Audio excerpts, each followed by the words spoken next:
When it comes to team building and accountability, I prefer to think of it in terms of something that we talk about all the time in the church. We talk about fellowship often in the church, and sometimes we kind of use that as sort of Christian speak for the social life of the church, but it is for us a profoundly spiritual reality. In the New Testament, we talk about koinonia or communion, which is the word that has to do with sharing holy things. Here at the church that I serve, we call it holy friendship.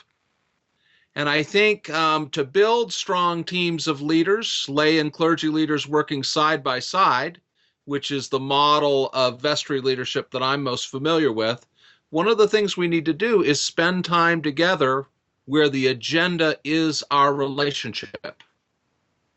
And that time can be built into Vestry meetings, into Vestry retreats, or into just social time with each other. But it is one of the ways that we know Christ most closely is by our relationship with our brothers and sisters.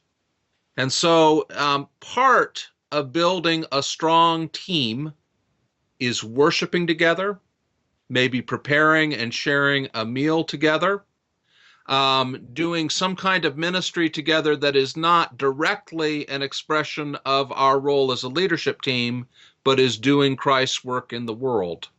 When we do that, we build a level of trust. And we also remind ourselves of the God we serve and remind ourselves to look for that God in one another. There are a lot of things that we can do to focus on accountability as a leadership team. One of the things that I think is most helpful that we do here at Emmanuel is something that a lot of churches do.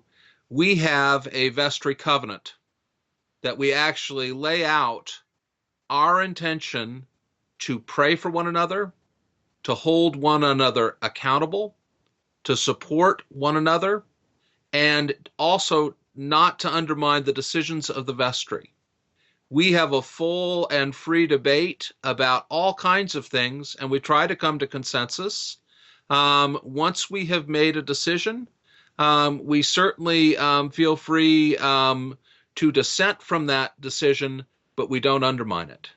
And that is one of the most important things we do. We actually, every year at the Vestry retreat, we talk about the covenant, see if it needs to be updated or amended in any way, and then we all reaffirm it together as kind of a touchstone for our life together. The other thing that we do with it is we empower each member of the vestry and the clergy and the wardens, every single person that's part of that meeting, and we have open vestry meetings that anyone is invited to. We can speak up if we think that that is not being honored. Other ways that we do this, every staff person does have a clear job description, including me.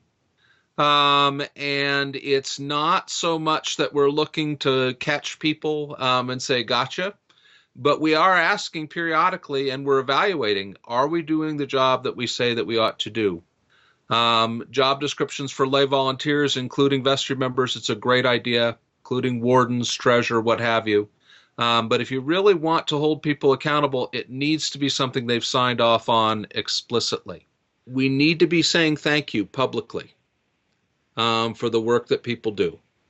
A lot of parishes that I know do a formal commissioning of lay ministers, not just the vestry, but other lay people that are involved in the work of the church, and there are different formats to that. There are challenges associated with that in that if you have a very active group of lay ministers, you sometimes can't do it all at once. But it is a natural thing to want to set people aside, set people apart for the work that God is calling them to do as lay ministers of the gospel.